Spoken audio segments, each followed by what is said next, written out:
नमस्कार, स्वागत है आपका न्यूज स्ट्रीट पर। मैं हूं आपके साथ अनुराग सिंह। खबर विशेष आप देख रहे हैं। मध्य प्रदेश की सियासत के कई रंग आपने इस बार के उपचुनाव में देख लिए और इन रंगों में और ज्यादा रंग घोलने की बारी नेता पुत्रों की है। वे अपने पिता की विरासत को आगे बढ़ाने के लिए पूरी तरह से तैयार नजर आते हैं। फिर चाहे वो शिवराज सिंह चौहान के बेटे कार्तिकेय चौहान हो या फिर नरोत्तम मिश्रा के बेटे सुकर्ण मिश्रा हो, सभी उपचुनाव में प्रचार करने में जुटे हैं। जबकि कमलनाथ, दिग्विजय और कैलाश विजयवर्गीय के बेटे अपनी सियासी पारी शुरू कर चुके हैं। ऐसे में साफ है कि प्रदेश की सियासत में इन दिनों परिवारवाद का बोलबाला है। बड़े नेता अपने बेटों को अब सियासी भूमिका निभाने के लिए मंच देने की पूरी तैयारी कर चुके हैं। देखिए इस रिपोर्ट के जरिए।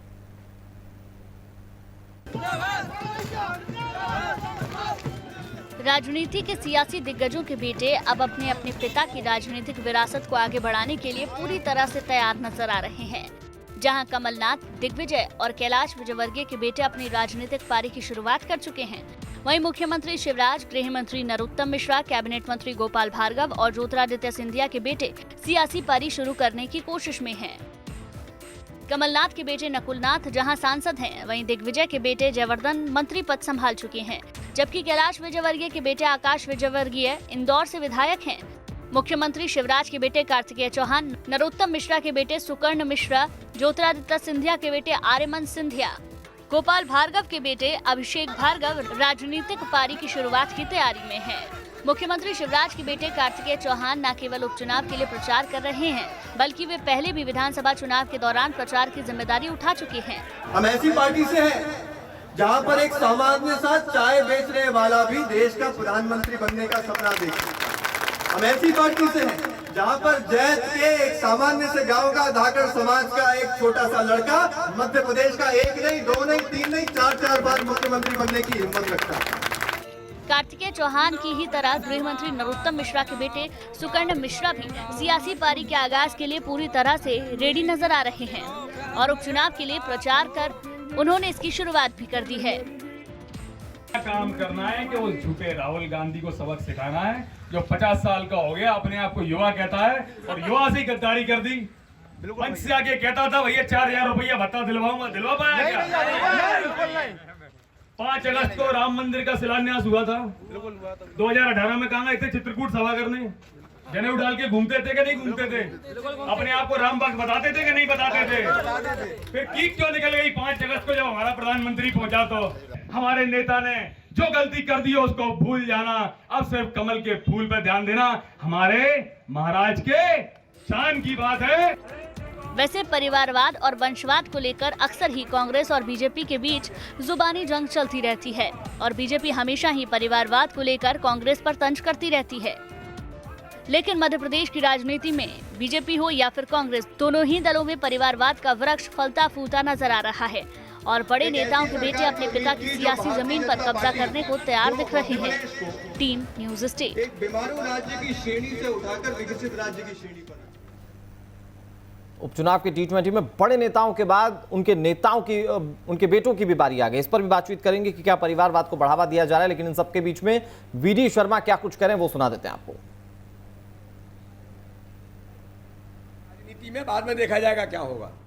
ये प्रदेश का जिम्मेदार मुख्यमंत्री जो इस देश का इतना बड़ा राज्य है, क्यों उसको कोरोना से प्रभावित होने वाले लोगों की भी चिंता इसलिए नहीं है? वो तो इस देश का सबसे बड़ा उद्योगपति है,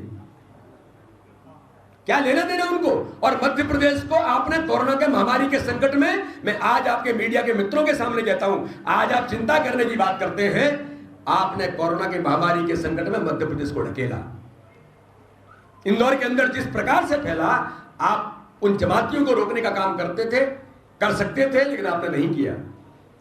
बाकी आपकी हॉस्पिटल, ऑक्सीजन से लेकर के सारी जो व्यवस्थाएं बननी चाहिए थी, एक लाइन आपने तैयारी इस मध्य प्रदेश के अंदर नहीं की। ये दुर्भाग्य है।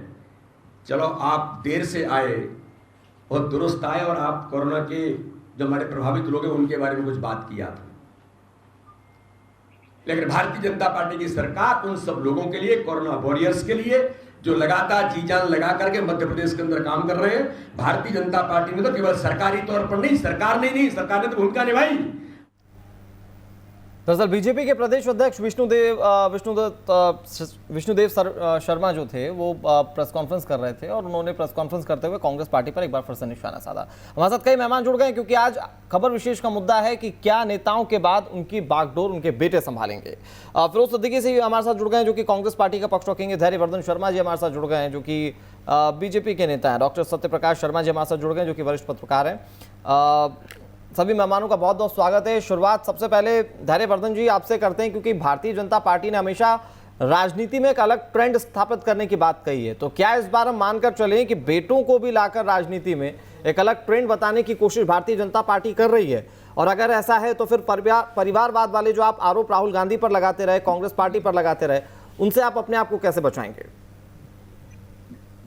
देखिए, चाहे उसका कारण डीएनए हो चाहे आनुवंशिकता हो, पर ग्रामीण परिवेश में कहावत चलती है जी कि बाप का बेटा और सवार का घोड़ा, बहुत नहीं तो थोड़ा थोड़ा। अब ये जिनके परिवार में 2-2, 3-3 पीढ़ियों से राजनीति हो रही है, इनके पिता लोग तमाम प्रकार की राजनीतिक परीक्षाएं पास करके इस ऊंचाई तक पहुंचे, तो किशोरावस्था से जवान होते लड़कों ने भी कदम दर कदम मिलकर के उस अभियान में भागीदारी की है, ककहरिया सीखा उन्होंने। तो आज वो अपने पिताओं के चुनाव में सहयोगी के तौर पर तो काम आते ही हैं, नई पीढ़ी को जोड़ने में भी अपने पिता के प्रति एक बड़ी भूमिका का निर्वाह करते हैं। और जब वो काम कर रहे हैं, कोई युवा मोर्चा का प्रदेश कार्य समिति का सदस्य है, कोई अन्य प्राथमिक पाठशाला में काम कर रहा है राजनीति की, तो धीरे धीरे अड़ोस पड़ोस के क्षेत्रों में भी उनकी डिमांड प्रारंभ हो जाती है। पर भारतीय जनता पार्टी में और कांग्रेस में फिर भी एक अंतर है। हमारे क्रमशः सिखाया जा रहा है, प्राइमरी मिडिल की परीक्षा पास करके, हाई स्कूल की परीक्षा पास करके ही कॉलेज में एंट्री दी जाएगी। कांग्रेस में तो सीधे कांग्रेस में एंट्री दे देते हैं, कॉलेज में एंट्री दे देते हैं। जैसे नकुल नाथ इस समय सांसद हैं, अब वो पता नहीं उन्होंने कब कितना काम किया, किसी को नहीं मालूम, सीधे सांसद के तौर पर अवतरित हुए और उनका एक स्टेटमेंट चर्चा में रहा कि मैं मध्य प्रदेश में नेतृत्व करना चाहता हूं। उन्होंने अपनी मंशा जाहिर कर दी थी। दिग्विजय सिंह जी अपने पुत्र को, जयवर्धन सिंह जी को ले आए और उन्होंने मध्य प्रदेश की पूरी परंपरा ही बदल दी।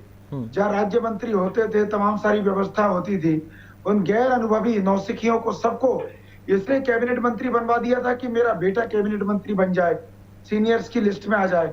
वो भी एक महत्वाकांक्षा पाले हुए अंतिम इच्छा कि मेरा बेटा मध्य प्रदेश का। धैर्यवर्धन जी ठीक है, अब आप आरोपों तक आ गए अपनी सफाई देने के अलावा, आप मुझे बताइए कि क्या आपको ऐसा नहीं लगता कि सिर्फ आप अपने आप को ये बताने के लिए कि देखिए वो ज्यादा परिवारवाद फैला रहे हैं, हम लोग कम परिवारवाद फैला रहे हैं, आप लोग क्या इन आरोपों से बच जाएंगे कि आप लोग भी परिवारवाद को बढ़ावा देते हैं? आप लोग भी अपने नेताओं के बेटों को आगे बढ़ाने की कोशिश करते हैं, बड़े नेता अपने बेटों को स्थापित करने की कोशिश करते हैं भारतीय जनता पार्टी में भी, क्योंकि आप लोगों ने तो राहुल गांधी को लेकर हमेशा से यही सवाल पूछा ना कि किस काबिलियत के साथ वो आ गया है। अगर यही सवाल बड़े नेताओं के बेटे से पूछा जाए, इतने बड़े मंच किस काबिलियत के हिसाब से उन्हें मिले, अगर हम आपसे पूछें या कांग्रेस पार्टी आपसे पूछे तो क्या कहेंगे? नहीं अनुराग जी, मैं कोई सफाई नहीं दे रहा हूँ, बहुत विनम्रता पूर्वक कह रहा हूँ कि गांधी परिवार में तो केवल पुत्र होने के नाते ही साम्राज्य सौंप दिए गए, उससे कोई तुलना नहीं है। हमारे भी कुछ नेताओं के पुत्र राजनीति में काम कर रहे हैं, पर मैंने विनम्रता पूर्वक कहा कि वो राजनीति का ककारा सीखते हैं, थोड़ा थोड़ा काम सीखते हैं, लगातार प्रयास करते हैं, और यदि वो अपनी योग्यता नहीं दिखाएंगे, परिश्रम नहीं करेंगे तो नहीं चल पाएंगे। वरना सुनील गावस्कर का बेटा तो आज बहुत बड़ा क्रिकेटर होना चाहिए था, केवल पिता के नाम से चल जाते तो। सर वहां तो फिर भी एक काबिलियत चाहिए कि आप बल्ले से रन बनाइए या गेंदबाजी अच्छी कीजिए, तब जाकर आपको टीम में जगह मिलेगी। यहाँ तो पिता के नाम की सीट आपको मिल जाती है, मैं हर राजनीतिक पार्टी के लिए कह रहा हूँ, पिता के नाम की आपको सीट मिल जाती है, आप वो जीत जाते हैं, उसके बाद आपकी राजनीति लंबी चलती रहती है। अब इंदौर की कुछ एक सीट निकालिए तो आपको पता चलेगा कि भारतीय जनता पार्टी के किस नेता की बात मैं कर रहा हूँ। बहरहाल अगर कांग्रेस पार्टी का रुख करें फिरोज सिद्दीकी साहब, तो वो कह रहे हैं कि हमारा परिवारवाद अलग है, आप कह रहे हैं कि हम लोग परिवारवाद में शामिल ही नहीं हुए कभी, हर कोई अपनी काबिलियत के हिसाब से अपने आप को स्थापित कर रहा है। ऐसे में राजनीतिक पार्टियां दोनों तो एक ही पटल पर खड़ी हैं, कहां कोई अलग है? ना बीजेपी अलग है, ना कांग्रेस अलग है। देखिए अनुराग जी, कांग्रेस पार्टी ने कभी भी है ना भाई भतीजे इसका परिवारवाद का आरोप नहीं लगाया। हम तो कहते हैं हमारी मास बेस पार्टी है, जिसमें काबिलियत हो वो आगे आए। ठीक है, तो आपको पिता की सीट दे दी, आप एक बार मान लीजिए जनता ने जिता भी दिया, दोबारा जब आप जनता के बीच जाएंगे तो यदि आपने काम किया होगा तो जनता जिताएगी, नहीं तो नहीं जिताएगी। जो लोग हम पर आरोप लगाते थे, गांधी नेहरू परिवार पर आरोप लगाते थे, अब आप देखिए राजमाता सिंधिया, फिर माधवराव सिंधिया, फिर ज्योतिरादित्य सिंधिया, अब आर्यमन सिंधिया, अब इतने लोग, अब ये कौन सा परिवारवाद है? नेहरू जी के जमाने से राजमाता सिंधिया जो है राजनीति करती आई, तो अब ये भी तो एक परिवारवाद है। लेकिन कांग्रेस ने कभी इस मामले पे उंगली नहीं उठाई। लेकिन जब भारतीय जनता पार्टी इस तरीके की बात करती है और पाखंड करती है तो हम लोग जवाब देना पड़ता है। अब भारतीय जनता पार्टी जवाब दे कि सिंधिया परिवार की ये 5वीं पीढ़ी है, आर्यमन सिंधिया 4थी पीढ़ी है, आर्यमन सिंधिया, ये कैसे है पार्टी में? और क्या चलिए वो तो कम से कम एक ट्रांसपेरेंट लाइन तो रखने की कोशिश करते हैं कि देखिए हम लोग परिवारवाद नहीं कर रहे हैं। जो आप बात कह रहे हैं फिरोज सिद्दीकी साहब, उससे तो यही लगता है कि कांग्रेस पार्टी परिवारवाद को आगे बढ़ाना चाहती है। अब आप काबिलियत की बात कर लीजिए, राहुल गांधी अब तक कितने चुनावों में अध्यक्ष रह चुके हैं सर, नतीजा क्या रहा है वो आप बेहतर तरीके से जानते हैं। अभी भी संस्तुति हो रही थी तो राहुल गांधी की हो रही थी कि वो अध्यक्ष बने या सोनिया गांधी अध्यक्ष बने। ये तो पार्टी का आंतरिक मामला है। ये तो हमको, हमारी पार्टी को हमारे हिसाब से कैसे किस अध्यक्ष को किसको अध्यक्ष बनाना है, किसको क्या करना, ये तो हमारा आंतरिक मामला है। भारतीय जनता पार्टी जवाब दें कि एक ही परिवार पूरी पार्टी बन जाएगी क्या? एक ही परिवार पूरी पार्टी बन जाएगी, कोई दूसरा व्यक्ति काबिल नहीं है उसमें? अब अभी आप देख लीजिएगा, फिर से चुनाव होंगे कांग्रेस में जिसको आना है आइए और राहुल गांधी जी के सामने पर्चा भर दीजिए। और अब आप सर शहजाद पूनावाला ने राहुल गांधी के खिलाफ पर्चा दाखिल किया था, क्या हुआ था वो बेहतर तरीके से नतीजा आप जानते होंगे। मैं शहजाद पूनावाला जी को चुनौती देता हूं, 2021 में हमारे चुनाव हो रहे हैं, कृपया वो जाएं बूथ तक और बूथ से मेंबर बनके आए ऊपर और है ना अपना पर्चा। ये अच्छा है सर, आप दोनों की राजनीति में भरवा दूंगा। आप कर रहे हैं वो ठीक, वो कर रहे हैं वो ठीक, अगर वो एक दूसरा को इसमें कुछ ना करे तो वो दूसरे पर आरोप लगाएगा। कांग्रेस पार्टी ने कब परिवारवाद का आरोप लगाया और किस पे लगाया? तो मैं वही तो कह रहा हूँ कि चलिए वो तो कम से कम एक पर्दा सामने रखने की कोशिश करते हैं, आप तो वो भी रखते नहीं है। आप तो कहते हैं कि हमें कोई फर्क ही नहीं पड़ता इससे। नहीं, वो तो कैडर बेस कहती है भारतीय जनता पार्टी, तो ये कैसा कैडर है जिसमें मंत्री का जो लड़का है आप खुले तौर पर ये मानते हैं कि परिवारवाद चलेगा आपकी पार्टी में? मानते हैं इस बात को? हमारा साफ कहना है, देखिए हमारा साफ कहना है, जिसमें काबिलियत होगी उसको जनता चुनेगी और आगे जाएगा। नकुलनाथ में काबिलियत थी सांसद बनने की, जमीनी स्तर पर उन्होंने काम किया था। राहुल गांधी चुनाव इतने सारे हार चुके हैं, वो काबिल है वहां पर प्रदेश राष्ट्रीय अध्यक्ष बनने के?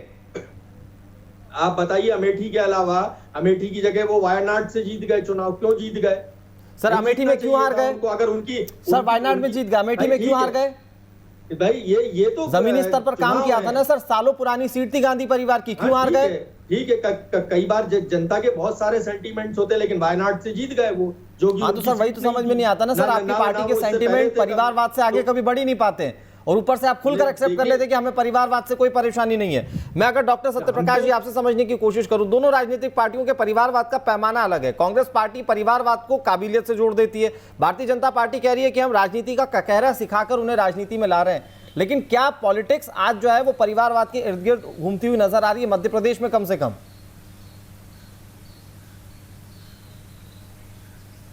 यस अनुराग जी, सिद्धांततः कोई भी पॉलिटिकल पार्टी हो, इवन क्षेत्रीय पार्टियां हैं जो व्यक्ति विशेष की पार्टियां मानी जाती, वो तलक यही कहती हैं कि हम परिवारवाद को बढ़ावा नहीं देते। यहाँ मध्य प्रदेश की बात करें, चाहे कांग्रेस हो या बीजेपी हो, दोनों पॉलिटिकल पार्टी में ये देखने को मिलता है कि वो किसी न किसी तरीके से अपने आने वाली जनरेशन को लॉन्च करते हैं। यहाँ मध्य प्रदेश में इस बाईपोल्स में हम ये देख रहे हैं कि शिवराज सिंह जी के पुत्र या नरोत्तम मिश्रा के पुत्र, दोनों कद्दावर नेता हैं मध्य प्रदेश के बीजेपी के, दोनों ने अपने बच्चों को यहाँ लॉन्च किया है।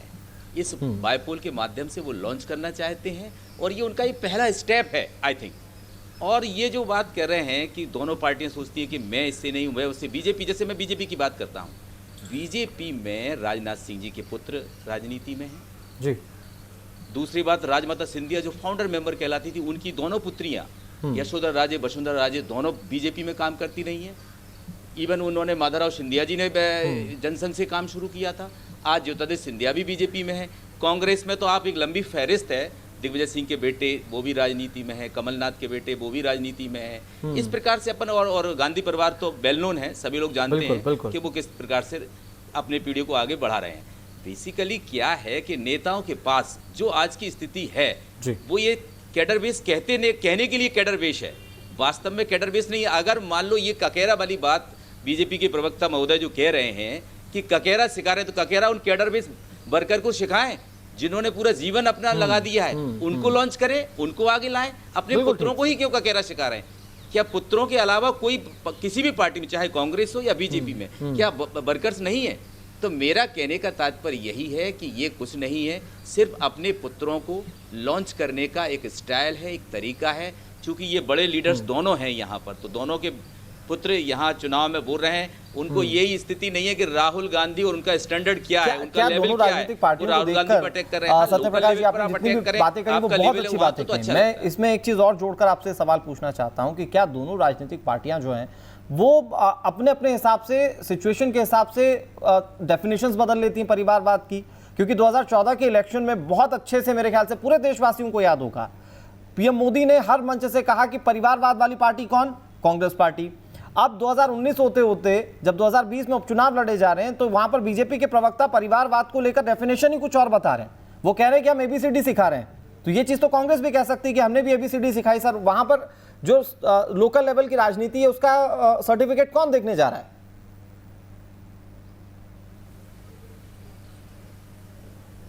यही बात है, जहां बड़े नाम है, मोदी जी के कोई आगे जनरेशन नहीं है, अमित शाह जी का अभी कोई तक सामने आया नहीं है, पर राजनाथ सिंह तो उसी लेवल के नेता हैं, उनके पुत्र तो विधायक हैं, अभी भी यूपी से विधायक हैं। बिल्कुल ऐसा नहीं है। इनका क्या है कि अपने मायने या अपनी डेफिनेशंस ये मतलब के हिसाब से चेंज कर देते हैं। 2019 में भी इन्होंने ये बात कही, परिवारवाद की बात, कि हम टिकट नहीं देंगे। अगर अपन मध्य प्रदेश में देखें तो विजयवर्गीय जी को राष्ट्रीय महामंत्री बना दिया जाता है, उनके पुत्र को टिकट दे दिया जाता है। क्या दोनों बीजेपी में नहीं है? क्या दोनों राजनीति नहीं कर रहे हैं? पर ये गलत है। ऐसी कांग्रेस की अपन देखें, यहाँ कांग्रेस में आप देखते हैं कई ऐसे लीडर्स हैं जिन्होंने अपने बच्चों को लॉन्च किया है। ज्योतिरादित्य सिंधिया की बात करें, मध्य प्रदेश में कांग्रेस में थे जब, उनके फादर की डेथ के बाद क्या गुना कॉन्स्टिट्यूंसी में कोई दूसरा लीडर नहीं था? तो कांग्रेस ने क्यों उनको डायरेक्ट टिकट दे दिया? इसके पहले तो उन्होंने कोई चुनाव ही नहीं लड़ा था, इवन उन्होंने पंचायत का चुनाव नहीं लड़ा था, उन्होंने वार्ड का चुनाव नहीं लड़ा था। तो ये सब कहीं ना कहीं ऐसा ही कांग्रेस में होता है, ऐसे ही बीजेपी में होता है। और क्षेत्रीय दलों का तो कहना क्या, उनका तो सिद्धांत ही है, क्योंकि वो परिवार बेस्ड पार्टी है, वो कैडर बेस्ड पार्टी नहीं होते हैं। तो मेरा कहने का यही मतलब है कि इन पार्टियों की जो डेफिनेशन, जैसा अनुराग जी आपने बोला है कि इनकी डेफिनेशन अपने हिसाब से, अपने माहौल से, अपने एटमॉस्फेयर से, अपने सर्कमटेंसेस के हिसाब से चेंजेस हो जाती है। ठीक है धैर्यवर्धन जी, लेकिन आपने ये कहा कि और इसके अलावा अगर अपन मध्य प्रदेश की मैं बात करता हूँ, जी सर, बहुत संक्षेप में अपनी बात पूरी कर लीजिए। जी मध्य प्रदेश की जो बात कहें, मध्य प्रदेश में आप देखते हैं कि धैर्यवर्धन जी ने एक बात कही कि कई पीढ़ियों से आ रहे हैं तो वो आगे राजनीति में आते हुए। सीएम शिवराज की बात करें, उनका इससे पहले कोई भी इनका आदमी पॉलिटिक्स में नहीं था। नरोत्तम मिश्रा को मैं जानता हूं, उनके पिताजी डॉक्टर थे, वो पॉलिटिशियन नहीं थे, तो वो भी कई दूसरी पीढ़ी से नहीं थे। तो ये तो नए नए लॉन्चिंग है ना। शिवराज सिंह जी आए, शिवराज सिंह कहते मैं किसान का बेटा हूं, मैं राजनीति में आ गया हूं, तो क्या उनका बेटा किसान का बेटा माना जाएगा? वो तो 4 बार के मुख्यमंत्री का बेटा हो गया। बिल्कुल ऐसे ही नरोत्तम जी का बेटा तो कितने बार के मंत्री हैं, कितने बार के विधायक हैं, उनका बेटा कौन सा एक किसान का बेटा या आम नागरिक या आम कार्यकर्ता का बेटा है?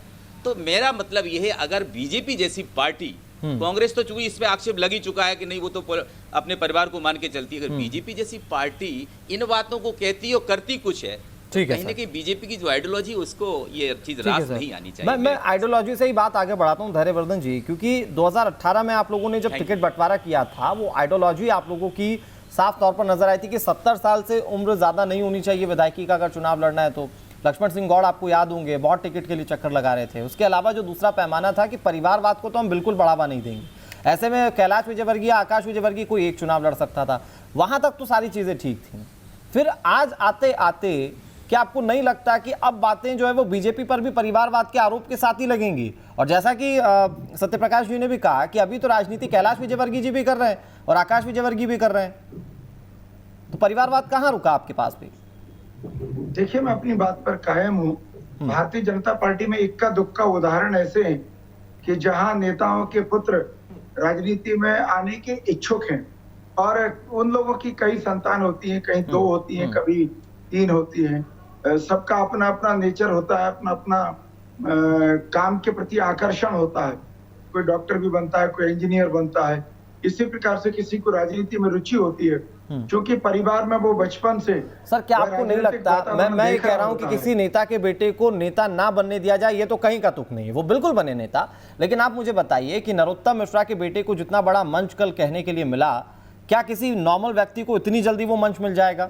क्या इस तरह की राजनीति करने का मौका कार्तिकेय के अलावा किसी और बीजेपी के कार्यकर्ता को मिल जाएगा, या ज्योतिरादित्य सिंधिया के बेटे जैसा मंच किसी और दूसरे कार्यकर्ता को मिल जाएगा? देखिए, इसमें एक और कारण है, उसको हमें बहुत ईमानदारी से स्वीकारना होगा जी। चमत्कार को लोग नमस्कार करते हैं। कितना भी परिश्रमी आम कार्यकर्ता हो, जनता में कई बार आकर्षण नहीं होता जितना आकर्षण बड़े आदमी और उसके परिवार के प्रति होता है। जब कोई विधायक या मंत्री का बेटा या बड़े नेता का बेटा वर्षों वर्षों तक, कई चुनावों तक अपने पिता के सहयोगी के तौर पर क्षेत्र में काम करता है, तो उसके सीमावर्ती क्षेत्रों में भी उसका परिचय होने लगता है, उसकी लोकप्रियता बढ़ने लगती है। और जब अड़ोस पड़ोस के उस क्षेत्र में, विधानसभा में या पड़ोस के जिले में चुनाव आ जाता है, तो कई बार प्रत्याशी और प्रत्याशी के समर्थकों के द्वारा भी पार्टी से डिमांड की जाती है कि साहब, भाई साहब तो काम कर ही रहे हैं और भाई साहब उतना समय नहीं दे पा रहे, उन्हें कई जगह जाना है, और उनके बेटे को भी 2 दिन के लिए भेज दें, तो उनका भी हम जनसंपर्क का कार्यक्रम बनवा देते हैं। ऐसी अवस्था में जब उससे प्रत्याशी को और पार्टी को लाभ मिल रहा होता है, तो पार्टी फिर ऐसा कार्यक्रम बनाती है और आदेशित करती है। नहीं तो सर, फिर आप मुझे बताइए, आप मुझे बस एक लाइन में बताइए कि फिर इसके अलावा परिवारवाद क्या होता है? फिर मुझे कोई और डेफिनेशन आप दे दीजिए फिर। नहीं, मैंने बताना कि चूंकि वो प्राथमिक पाठशाला से काम सीख रहे हैं, इसलिए उनको सीधे सीधे टिकट नहीं दिया। धैर्यवर्धन जी, एक बार आप पूरी क्लिप को ना फिर से देखिएगा, आप ये समझ जाएंगे कि आपने क्या कहा है। फिरोज सिद्दीकी साहब हंस रहे थे। फिरोज सिद्दीकी जी वो कम से कम ये कह रहे हैं कि चलिए हम लोग राजनीति का ककहरा तो सिखा रहे हैं, लेकिन ये मैंने किसी दूसरे पॉलिटिकल पार्टी में नहीं देखा कि कोई व्यक्ति सीधा किसी पार्टी का अध्यक्ष बन जाए और फिर उसके बाद चुनाव हारता जाए, अध्यक्ष बना रहे। किसकी बात कर रहे हैं आप? ये आप मुझसे बेहतर जानते हैं। देखिए, आप अगर राहुल गांधी जी की बात कर रहे हैं, तो राहुल गांधी जी कितने साल जनरल सेक्रेटरी रहे कांग्रेस के। उसके बाद जनरल सेक्रेटरी रहने के बाद वो 2017 में जाके अध्यक्ष बने और उन्होंने पहला चुनाव लड़ा था 2004 में। सर मुझे जनरल सेक्रेटरी चुने जाने का पैमाना बताएंगे, और कितने जनरल सेक्रेटरी अब तक कांग्रेस के अध्यक्ष पद पर काबिज रहे हैं, आप मुझे क्या बता पाएंगे? ये देखिए, कितने जनरल सेक्रेटरी अध्यक्ष पद पर काबिज रहे, ये मैंने फिर कहा कि अगर आप संगठन के पद की बात करेंगे तो संगठन में तो पद हम देते रहते हैं, लेकिन अगर आप जो लोग हमने कभी भी परिवार बीजेपी कह रही है उस बात को स्वीकार कीजिए ना सर, कि जो विधायक है, नेता है, उनके बेटों को ज्यादा तवज्जो दी जाएगी। ऐसे में विधायक नेता तो हटा दीजिए साहब, जो प्रधानमंत्री का बेटा है वो प्रधानमंत्री का बेटा ही पार्टी संभालेगा। आप लोगों ने ये तय कर दिया है। देखिए, जो नेहरू गांधी परिवार है, उनकी पूरी छवि पूरे देश में है, सेवा की छवि है, और वो एकमात्र परिवार है पूरे देश में कि वो परिवार जहां भी पूरे देश में जिस भी कोने में परिवार जाए, इस चीज को बहुत अच्छे से बीजेपी ने 2014 में इनकैश किया था राहुल गांधी के परिवारवाद को लेकर ही। तो आप जरा सोचिए कि फिर आने वाले समय में जब जनता ने उसे चुना होगा तो किस तरीके से चुना होगा। बहुत आखिर में, क्योंकि अमेठी में तो आप अपनी सीट बचा नहीं पाए सर, परिवारवाद को लेकर आप क्या इस पर स्पष्टीकरण देंगे? बहुत आखिर में, जितेंद्र, क्या मध्य प्रदेश की राजनीति में परिवारवाद की एंट्री हो गई और उसने ना बीजेपी को छोड़ा है ना कांग्रेस को छोड़ा है? हर बड़ा नेता अपने बेटों को सेट करने में लगा हुआ है।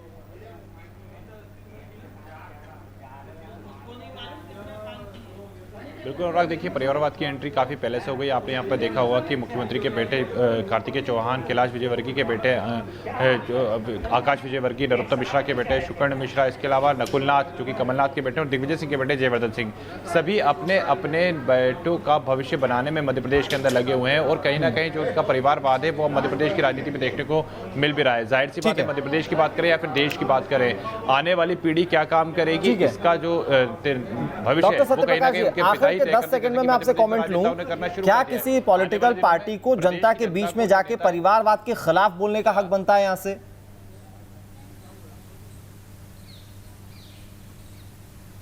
श्योर, बिल्कुल बोलना चाहिए, क्योंकि ये जो पॉलिटिकल पार्टीज हैं, इनका जो मोटो होना चाहिए जी, वो समाज में ये नहीं हो कि ये हमारी बपौती है। पार्टी किसी की बपौती नहीं है, जनता के लोगों का एक संगठन है जिसके माध्यम से वो सेवा के लिए सरकार का हिस्सा बनते हैं। ये इसका मौका हर किसी को, बी द पीपुल, ये पीपुल के लिए है, किसी परिवार के व्यक्ति के लिए नहीं होना चाहिए। डेमोक्रेसी भी यही कहती है, भारत का संविधान भी यही कहता है, और पॉलिटिकल पार्टी का, हर पॉलिटिकल पार्टी का मोटो भी यही होना चाहिए कि हम किसी अपने व्यक्ति को आगे ना बढ़ाएं।